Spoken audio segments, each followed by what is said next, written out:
Oi, meu nome é Bruno Scarpellini, eu sou médico, infectologista e epidemiologista, sou fellow do Colégio Americano de Médicos, pesquisador e professor na MedPUC Rio de Janeiro. Hoje vim falar com vocês sobre acesso a medicamentos, como é possível avaliar desfechos na saúde. Em termos de introdução, no mundo de hoje, tomadores de decisão da área da saúde em todo o mundo frequentemente se deparam com a necessidade de selecionar intervenções terapêuticas a partir de várias opções de tratamento, dispositivos médicos e serviços de saúde. No entanto, os benefícios, riscos e custos dessas intervenções podem variar drasticamente. E os benefícios também podem ser econômicos, clínicos, ambos, ou podem incluir custos ou benefícios difíceis de medir que o paciente experimente diretamente. Então, a economia e saúde e os estudos de desfecho, ou HEOR, que vem de Health Economics Outcomes Research, podem ajudar os tomadores de decisão em saúde, né? E aqui a gente tem que entender que são vários stakeholders, são vários tomadores, então são pacientes, médicos, governos, pagadores, Ministério da Saúde e muito mais, a comparar e escolher adequadamente entre as opções disponíveis. Como vocês podem ver aqui, é um colega médico tentando mostrar para um dos stakeholders que parece ser o paciente quais são as opções de tratamento que ele tem e quais são os benefícios, riscos, perigos que ele tem. Então, não é uma decisão muito fácil, como vocês podem ver. Qual é a importância disso? A importância disso, por exemplo, foi bem demonstrada aqui pelo Bichal nesse artigo que ele publicou o ano passado na Journal of Cancer Policy, mostrando uma revisão que ele fez do número de drogas ou de moléculas antineoplásicas, né? Quantas foram aprovadas e se isso seria um marcador indireto de sucesso regulatório, né? E ele fez uma revisão e viu que 115 novas drogas foram aprovadas. E o que ele descobriu é que, ao longo do tempo, o percentual de moléculas que aumentava a sobrevida global tinha diminuído ao longo do tempo, né? E que moléculas que apresentavam uma melhora importante da sobrevida global eram um grande marcador de sucesso regulatório. Então, isso aqui é uma crítica bem construtiva ao processo de acesso a medicações, pesando os prós e os contras, riscos, benefícios, e acho que mostra a importância cada vez maior dos estudos de desfecho, né? A definição de estudos de desfecho, de acordo com a ISPOR não tem uma definição final. O que ela tem é uma taxonomia que ela utiliza para definir o que é estudo de desfecho.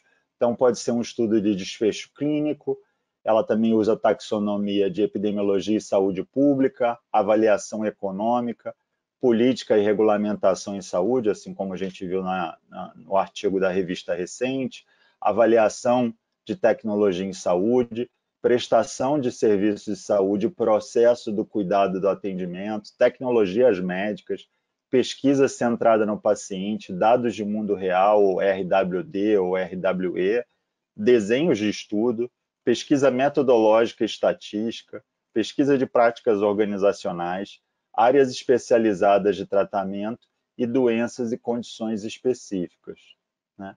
É importante destacar que os estudos de desfecho têm seus fundamentos na epidemiologia. Definição de epidemiologia, de acordo com o dicionário de epidemiologia, são múltiplas.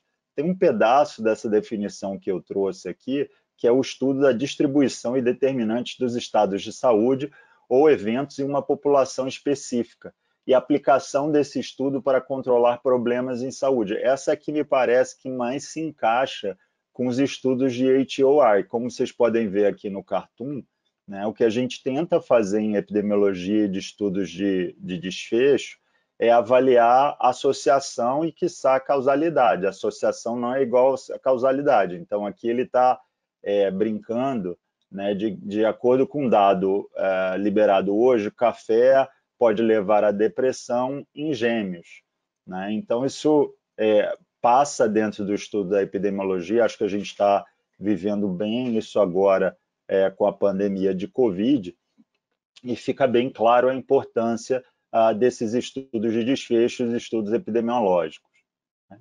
Acho que é importante destacar que, para se realizar um bom estudo, você precisa ter um alicerce, e esse alicerce parte do método científico básico. O que é um método científico básico? É algo que a gente faz desde criança. Uma criança, normalmente, o que ela faz? Ela faz uma observação, então ela vê lá um cocô, por exemplo, no chão. Ela pensa, bom, será que isso é um cocô ou será que isso é uma fruta? Então ela está fazendo uma hipótese. Ela realiza o experimento, que é provar, analisa o dado.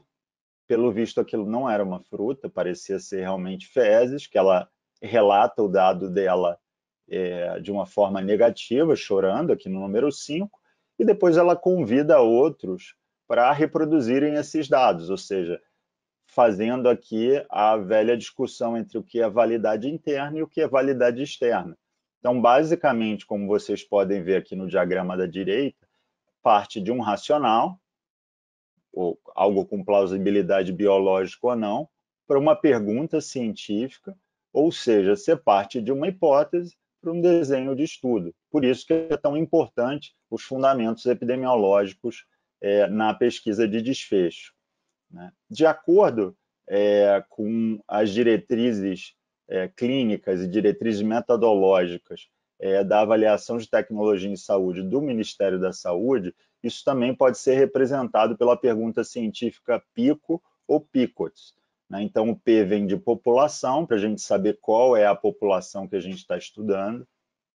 O I vem de intervenção, para ver qual é a intervenção que a gente quer avaliar. O C vem de comparador, para ver o que a gente vai comparar em relação a essa intervenção. Então, uma molécula nova, por exemplo, como intervenção, versus o padrão ouro ou a prática habitual que a gente tem aqui como comparador, né? Onde essa intervenção vai ser a variável de exposição, e aí você vai ter uma variável de desfecho, que é o que você vai medir. Então, o que é realmente importante para o paciente? A sobrevida, a mortalidade, a morbidade, qualidade de vida, complicações do tratamento, eventos adversos, etc., né? Existem autores ingleses que, inclusive, colocam time, de em que momento isso vai acontecer, né? E o local, setting, né? Aqui no Brasil, eles usam esse S também como desenho de estudo, né? Nesse manual aqui que eu coloquei aqui para vocês, né? Acho que você pode considerar que você tem diferentes níveis, diferentes desenhos de estudo, né? Através da pirâmide de desenhos de estudo e pirâmide de evidência, né? Então, normalmente, por exemplo, COVID, a gente começou aqui com uma série de casos, né? Hoje já temos aqui estudos de coorte, estudos randomizados, já temos meta-análises e revisões sistemáticas acontecendo, ou seja, partimos lá em janeiro para um nível de evidência da base da pirâmide, para um nível de evidência para o topo da pirâmide. Esse é um artigo de 2016 da Evidence-Based Medicine, do grupo BMJ, onde ela mostra que os níveis de evidência talvez não sejam tão lineares assim como a gente está vendo aqui, os estudos de coorte, os estudos de caso-controle, ou seja, como mostra aqui na lupa, você pode ter estudos de casos-controles melhores que estudos de coorte, ou até mesmo estudos de coorte bem desenhados melhores do que ensaios clínicos. Por exemplo, na infectologia, temos excelentes estudos de coorte desenhados na área de HIV e AIDS, que são tão bons e respondem perguntas tão importantes quanto um estudo randomizado, né? E esses níveis de evidência também podem ser avaliados através da metodologia GRADE. A metodologia GRADE nada mais é do que um consenso para que você qualifique ou classifique a qualidade da evidência e a recomendação que você vai dar. Isso é importante tanto para a criação de guidelines, quanto para a incorporação de tecnologias em saúde. Né? Eu não vou me ater aqui isso aqui é uma série de publicações da BMJ, é um grupo que se atém a estudar única e exclusivamente isso. A BMJ tem uma série de publicações nesse sentido, e existem cursos específicos para você avaliar o nível e a qualidade da evidência. Quando que a gente deve usar estudos de desfecho? Você pode usar em qualquer momento do desenvolvimento comercial, desde a fase pré-clínica, passando pela fase 1, 2, 3, fase 4 de comercialização. Você pode avaliar questões epidemiológicas, você pode avaliar questões de jornada do paciente, você pode avaliar, fazer caracterização da população de pacientes, ver quão possível é o estabelecimento de um protocolo clínico, né? Avaliar também a molécula, se ela é segura e se ela é efetiva no mundo real. Isso é extremamente importante para Risk Sharing Agreements, né? Que é uma tendência no campo de acesso, e também como que esse produto é usado no mundo real. A gente tem um exemplo clássico aqui agora, que foi o uso da hidroxicloroquina, que tem uma indicação como um antimalárico. Ela é utilizada off-label por uma série de outras doenças autoimunes, mas aqui a gente viu sendo utilizado no Covid-19. Né? E também você pode usar também para aprovação de registro, né, para fazer conseguir atingir acesso e reembolso, para ver coletar dados para estudos de impacto orçamentário, estudos de custo-efetividade, né, o custo do comparador, o custo do padrão atual de tratamento. Então, tem uma série de situações, adesão ao tratamento, né, ou seja, desfechos de longo prazo. Então, ele é importante para todos os stakeholders da cadeia de saúde, os tomadores de decisão. O que e como podemos medir? Então, eu tentei aqui graficamente explicar para vocês que a gente pode começar com a epidemiologia e a carga-doença, fazer análises de sobrevida, tanto sobrevida global quanto sobrevida livre de progressão, avaliar a qualidade de vida com questionários específicos. No caso, a gente precisa ter esses questionários validados na nossa população, patient-reported outcomes, que é uma tendência cada vez maior no Brasil e no mundo, avaliar adesão à medicação, efetividade, que é a eficácia de mundo real, segurança, e aí indo mais para o campo de economia e saúde, já avaliando utilização de recursos em saúde, custos em saúde, impacto orçamentário, ou toda essa esfera aqui que a gente coletou de dados sendo utilizado para estudos de custo-efetividade, custo-minimização e custo-benefício. Né? Acho que o grande desafio que a gente tem em estudos de desfecho, ou estudos de HOR, é aquilo que eu mostrei para vocês no método científico, ou seja, o que tem validade interna e o que tem validade externa? Será que aquela população onde eu conduzi meu estudo, né, ainda que em mundo real, ela pode ser extrapolada para uma outra realidade? Ou seja, será que, por exemplo, o estudo que eu conduzi nas principais cidades costeiras do Brasil podem ser aplicados, por exemplo, às cidades do interior do Brasil? Então, tudo isso é importante para a gente ver o que é a validade interna do estudo e o que é a validade externa do estudo. Aí eu trouxe aqui um desafio que é um clássico da epidemiologia, que é um estudo randomizado, né, que você utiliza paraquedas para prevenir morte e trauma quando pulando de um avião. Né? Foi um estudo randomizado, foi feito entre 2017 e 2018, né? Você tinha 92 participantes, né, acima de 18 anos, desses 98, 23 aceitaram pular. Então, a intervenção era pular de um avião ou de um helicóptero com um paraquedas ou pular sem o paraquedas, né? O desfecho era um desfecho composto de óbito ou trauma, ou trauma grande, né? E aí eles fizeram uma definição, né? E aqui estão os resultados do estudo, né? Mostrando que o paraquedas não reduziu de forma significativa o óbito ou a injúria, né? Esse estudo ou esse achado era consistente em diferentes subgrupos, né? E mostrando também que os participantes que foram incluídos no estudo foram participantes que estavam numa altitude bem menor e com uma velocidade bem menor. Isso aqui nada mais é do que uma grande brincadeira metodológica e epidemiológica que a BMJ faz justamente para mostrar que nem sempre um estudo randomizado ele é o padrão ouro. Nem sempre um estudo randomizado vai resolver as perguntas que a gente quer. Nem sempre um estudo randomizado garante a qualidade. Por exemplo, dado aqui como o paciente pulava do avião, em que situação de velocidade e de altitude.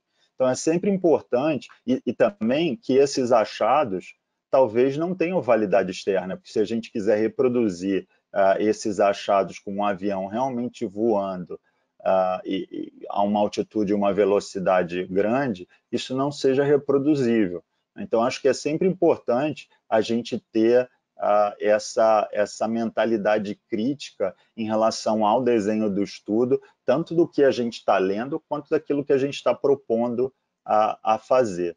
Aqui é uma publicação da ISPOR, mostrando as tendências de estudos de desfecho, então mostrando estudos de evidência de mundo real, mostrando a questão de preço de medicamento, que está muito relacionado a custos diretos, médicos, não médicos e custos não indiretas, terapias novas, né, principalmente para doenças raras. A gente tem visto alguns casos aí de medicamentos sendo aprovados, né, com um mecanismo de acesso também, às vezes, diferenciados. Custo em saúde, aqui no Brasil a gente segue uma linha de aumento de custo crescente em saúde, tanto no público, mas principalmente no privado.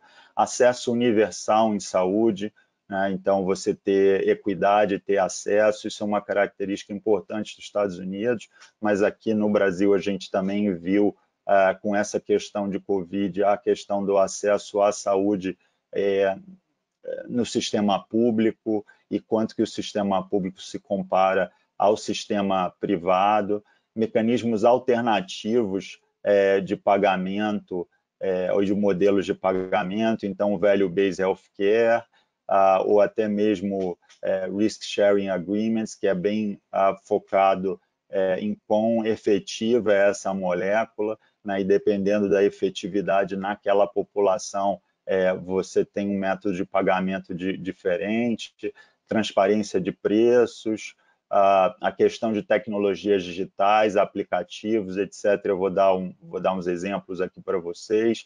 População envelhecendo. Então, assim, se você pensa que você tem uma terapia curativa e que você vai aumentar a sobrevida dessa população, provavelmente o 3 e o 9 juntos também vão interferir no 4 e no 2 e até no 1. Então, isso aqui está um pouco interligado, bem como a medicina de precisão com tumores agnósticos. Então, em termos de direção futura, a Deloitte, em 2017, soltou um relatório mostrando a importância dos dados, né, mostrando a importância de evidência em mundo real e estudos de desfecho, bem como o uso de inteligência artificial. A gente também falou aqui é uma publicação da New England falando de value-based healthcare, né, de medicina baseada em valor, né, onde a gente avalia a qualidade e o custo. E a qualidade ela é avaliada pela experiência do paciente, pelos desfechos e pelo custo direto e pelo custo indireto. Todas medidas de estudos de desfecho, como a gente viu lá pela taxonomia da ISPOR, né? A ISPOR tem uma série de relatórios de boas práticas, como conduzir estudos. Aqui, especificamente, eu trouxe de Risk Sharing Agreement, para mostrar também que cada vez mais tudo que a gente falou até agora vai ser utilizado para esses modelos de Risk Sharing Agreements. E aqui, um estudo publicado pelo professor Bose e pelo professor Drummond, lá de York, na Value in Health de 2019, mostrando como a evidência de mundo real tem sido utilizada mundialmente para o acesso em saúde, para o processo de decisão em saúde, tanto de forma global quanto na América Latina. Em termos de medicina de precisão e da importância da pesquisa centrada no paciente, eu trouxe aqui o exemplo do Patients Like Me. Hoje essa plataforma pertence ao grupo HG nos Estados Unidos, mas ela é uma plataforma onde os pacientes falam das doenças que eles têm, dos tratamentos que eles têm, dos sintomas, e essa plataforma, inclusive fora do país, é utilizada para se realizar estudos de desfecho e até mesmo recrutamento de pacientes para ensaios clínicos. E aqui o Flatiron, que é um prontuário eletrônico, foi comprado recentemente pela Roche, que muito mais do que um prontuário eletrônico simplesmente, ele também tem dados de medicina de precisão do paciente. Então, incorporando não só a questão do desfecho, dos estudos de desfecho clínico, etc., mas também incorporando dados de mundo real, incorporando a questão de medicina de precisão e possibilitando que tudo isso seja feito em conjunto num único lugar, utilizando ou não inteligência artificial. E aqui eu trouxe também o uso da medicina de precisão, o uso de metabolômica, uma metabolômica do plasma, para se avaliar em qual estágio da infecção você está, se você progrediria ou não para AIDS, qual seria esse ritmo de progressão de doença e qual seria a resposta imunológica ao tratamento baseado numa assinatura metabolômica realizado na primeira consulta, imediatamente após a soroconversão para HIV. Isso mostra cada vez mais a importância da medicina de precisão nos estudos de desfecho. E aqui eu trouxe mais 3 exemplos, e aí mais voltados para aplicativos. Então, existe um aplicativo que foi desenvolvido utilizando o Apple Research Kit para fazer um estudo, que era um PRO, eles faziam um EQ 5D para artrite reumatoide, era um estudo de mundo real, foi um estudo feito pela Glaxo, publicado na Academia Americana de Reumatologia em 2017. Aqui à direita, um outro exemplo de uso de Apple Watch para avaliação de fibrilação atrial assintomática em pacientes que estavam em casa. Era um desenho pragmático, era um ensaio clínico pragmático para uso ou não de Xarelto. Tá? E por último, aqui o uso de aplicativos para facilitar a coleta de eventos adversos em vacina. Isso é feito pelo grupo canadense e ele foi basicamente feito para a coleta de dados de vacinas de gripe como uma solicitação do governo canadense. Basicamente é isso. Eu acho que a gente tem uma série de possibilidades de estudos a serem realizados aqui no Brasil e tenho certeza que cada vez mais vamos evoluir em direção a esse tipo de estudo. Muitíssimo obrigado.